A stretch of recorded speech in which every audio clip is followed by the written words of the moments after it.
अस्सलामुअलैकुम, welcome back to my YouTube channel. Viewers, आज की इस वीडियो में हम आपको मायरा ख़ान की माइयों का मुकम्मल व्लॉग दिखाएंगे और उसके साथ साथ मायरा ख़ान की धमाकेदार डांस परफॉर्मेंस भी दिखाएंगे। उससे पहले आप सबसे रिक्वेस्ट है, हमारी वीडियो को लाइक और हमारे चैनल अनाया ख़ान को लाजमी सब्सक्राइब कर दें।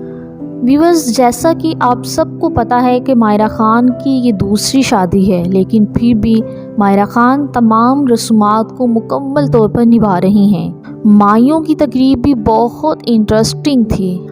मायरा ख़ान ने माइयों पर अपनी खाला और वालिदा के साथ खूब डांस किया। मायरा ख़ान येलो कलर के लहंगे में बेहद खूबसूरत लग रही थी।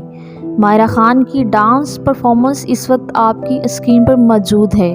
वो बेहद खुश नज़र आ रही हैं। बाज़ लोग इस पर बातें कर रहे हैं कि मायरा ख़ान की सादगी वाली शादी तो लंबी होती जा रही है।